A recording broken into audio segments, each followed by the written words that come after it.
That brings us, though, to what I've always said. You've probably heard me say it so many times. Repair invoices are the name of the game, and the documentation is so vitally important. When you go to the dealership and you pick your vehicle up, make sure they are giving you a repair invoice. If they're not, ask for it. They have to give you one.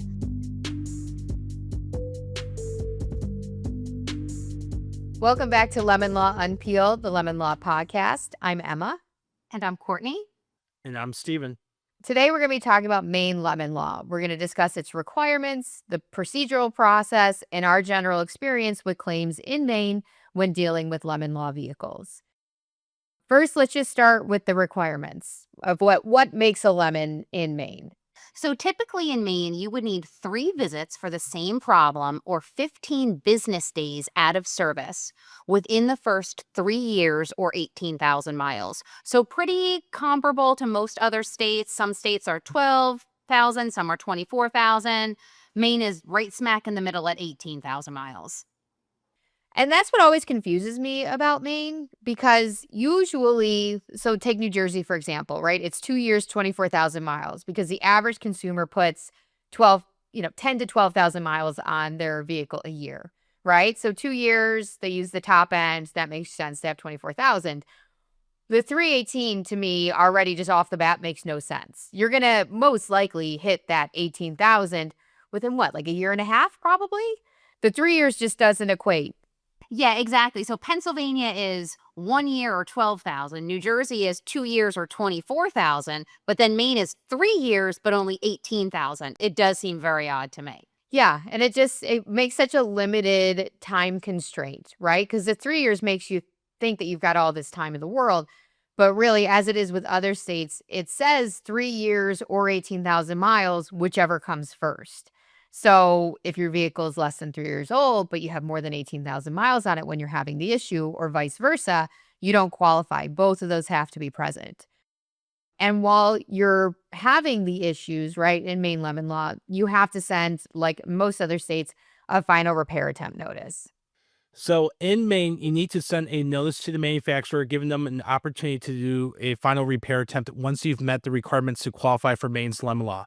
They have 7 days to attempt a final repair attempt once they receive the notice. Sending this final repair attempt notice is a mandatory requirement under Maine's lemon law, so you need to do that first before you can proceed further. Right, and it's got to be sent certified mail, return receipt requested, just like all the others. And usually you can find the address that you need to send that to in your vehicle's warranty booklet. So once you have that, right, once you have your 3 visits and the defect continues, or your 15 business days out of service, you want to send that notice to the vehicle's manufacturer. If they're unable to fix the problem, like Steven said, you have to pick a lane in Maine, basically. So within that 3-year or 18,000 mile time frame, you have to either submit your claim through the state's attorney general's office, or you have to go through whatever informal dispute resolution program your manufacturer subscribes to. So the attorney general's office, they will hold an arbitration or a hearing to decide whether your vehicle meets the requirements for lemon law. The unfortunate part of the Maine Attorney General's office is that they don't award attorney's fees. It's kind of like New York, right? So while it's a great program to have, unfortunately, most consumers have to do it on their own, because otherwise you'd have to pay for an attorney to attend with you. But Maine leaves it open, right? You don't have to have an attorney, but if you do bring one, even though the state lemon law says, should the consumer prevail, attorney's fees should be awarded, the Attorney General's office makes it very clear that they won't be doing that. So the alternative then that we would use is the Informal Dispute Resolution Program, which is the BBB or NCDS. And Courtney, I'll let you expand on what those 2 programs are. So NCDS and BBB are very comparable to the Attorney General's office. However, unlike the Attorney General's office, it is only going to be binding on the manufacturer. So in other words, if you succeed and you're awarded a lemon law repurchase, the manufacturer does then have to follow through with that. If you don't succeed, you can then go ahead and file an actual legal claim in the courts, which will award attorney fees. So it enables you to use an attorney. Sure, you can pay your own attorney fees if you go to the Attorney General's office or NCDS or BBB and want an attorney. But typically in a lemon law case, you're not going to be receiving enough money back to make that worth it for you. So that's typically why these statutes are fee shifting statutes. Typically, people only want attorneys for these cases if the manufacturer is going to pay for their attorney fees. So if you're not successful at NCDS or BBB, you can then go ahead and file a lawsuit. And in that case, you can get attorney fees and just proceed forward through the legal track. And before starting this whole process, you need to determine what kind of defect is your vehicle experiencing. In Maine, they clearly define that the defects that are covered by the state's lemon law are ones that substantially impair the vehicle. This means that it's a serious defect which impairs the use, safety, or value of the vehicle. However, there is not a list of specific defects which qualify for a substantial impairment. You need to prove that there is a substantial impairment to either your use, safety, or value. And that's why it's important to keep track of the repairs when you have issues arise for your vehicle. That's pretty standard that you have to show a substantial impairment like you do with other states, right? It has to be something that makes the vehicle inoperable, right? It can't be a rattle noise or something of that nature. It has to be something that actually substantially impairs the vehicle in order to qualify for lemon law.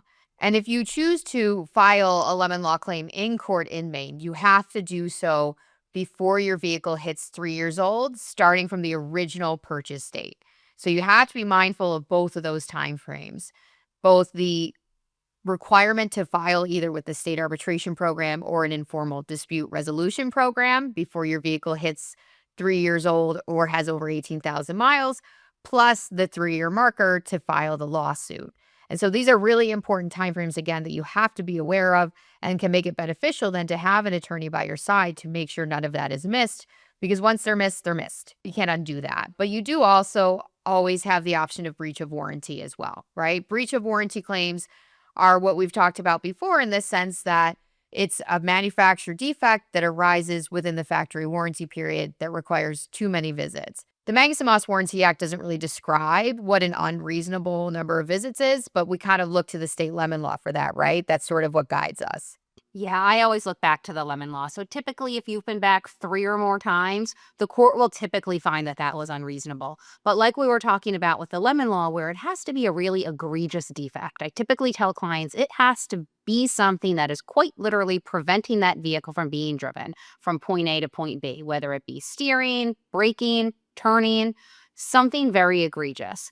So, whereas under the lemon law, we can strive to recover a full repurchase of the vehicle when the issue was egregious, preventing you from driving from point A to point B, under breach of warranty, when it's a more minor issue, what we can recover is money damages, typically a percentage of the purchase price, often 10, 15%, sometimes up to 20% of the purchase price of the vehicle. When speaking about the repurchases, though, Maine actually has one of the better recovery systems when we're talking about a repurchase. Maine will actually give a consumer back their taxes, their finance charges, and their aftermarket parts if they were installed by the dealership. So if you put some sort of tinting on the windows or something like that, you're probably not going to get that back. But if there was an aftermarket that was installed by the dealership, they will refund you for that, whereas the vast majority of states will not. However, you should note extended warranties will not come back under the lemon law repurchase, but you can typically get them back by going through the dealership and having them prorate and refund those.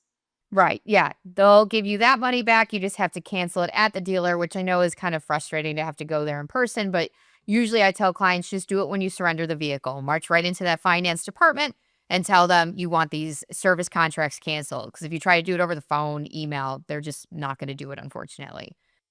Maine Lemon Law, like all other lemon laws, does also have a mileage deduction, which can be a little tricky if it gets settled in pre-litigation. And I'll explain why. So the mileage, basically, according to Maine Lemon Law, is taken from when the consumer applies for arbitration. So they use the mileage that they applied for arbitration, and they either can take the IRS allowance or 10% of the purchase price. So basically, right now, the IRS mileage allowance is 21.9 cents per mile. So whatever the current mileage is, you will multiply times that to get what your mileage deduction is under Maine Lemon Law, or you can deduct up to 10% of the purchase price. So you would kind of just see which one's smaller, right? Now, where this can get tricky, and an issue that I ran into in a case was that we didn't file for arbitration. We had gone through the pre-litigation process, meaning we contacted the vehicle's manufacturer. We got the buyback without having to go through that. But then it was like, well, what mileage are we supposed to use?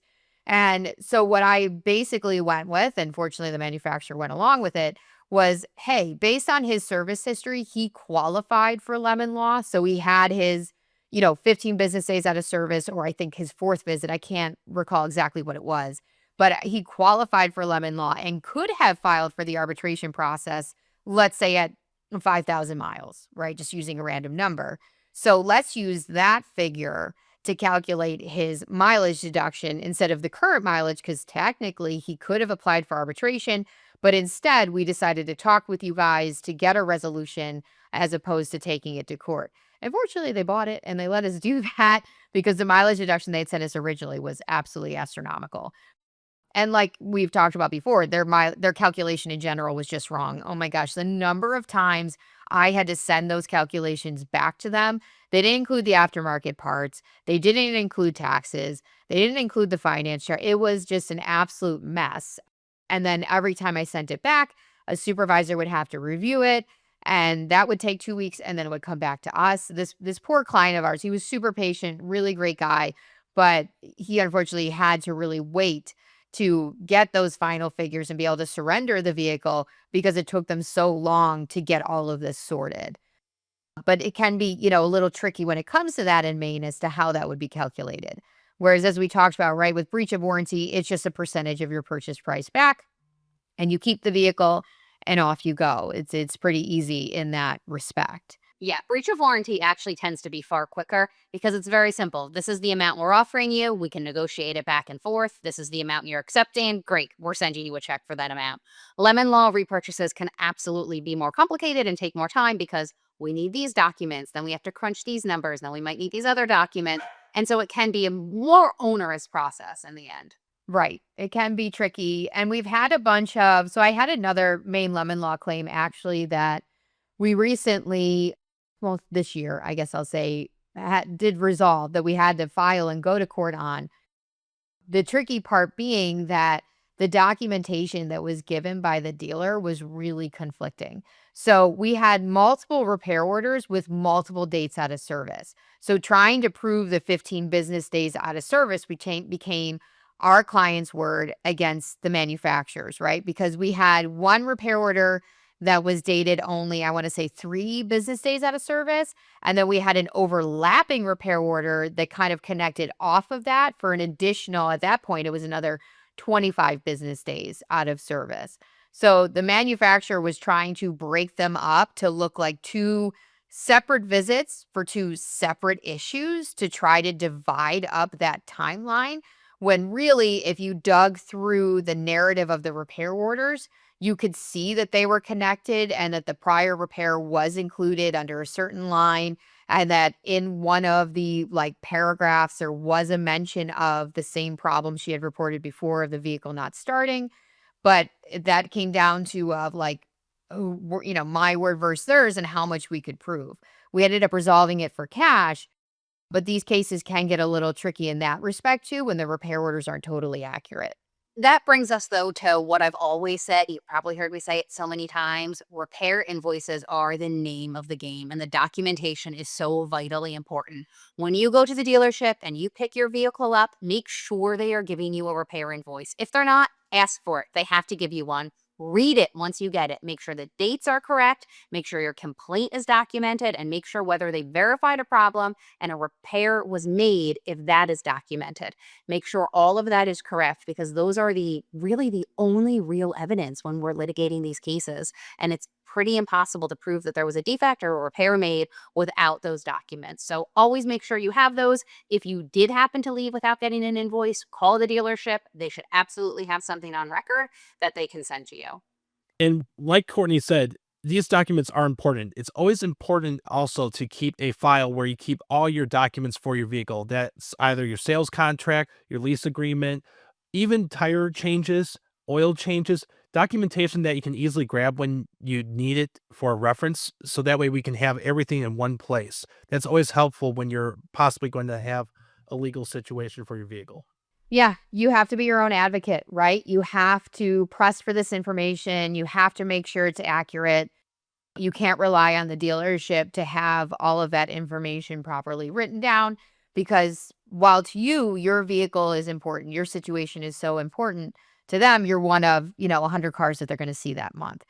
So you kind of have to stay on top of them to make sure everything's accurate so that you don't end up in a situation like the one I just talked about where the repair orders, the way they were drafted, were super confusing. And you really had to dive into the narrative and what was written to connect them to show the significant days out of service that the vehicle had in order to prove your claim. And that also, I would say, again, is why it's so important to have an attorney when you're doing these cases, right? Not only is it the timelines and the deadlines that you have, but also procedurally, how does this work? How can I make sure that I'm doing everything in the right order? How can I make sure that I'm protecting myself? And that's where an attorney can really benefit you. That's pretty much all that we've got to say today about Maine Lemon Law. We appreciate you listening. And as we stated before, you always have references of your state's attorney general's office for more information on your state's lemon law. The BBB is also a great resource for that, along with our intake line, which you can call for a free consultation at 833-4CAR-LAW. And with that, we thank you for listening. Thanks, everyone.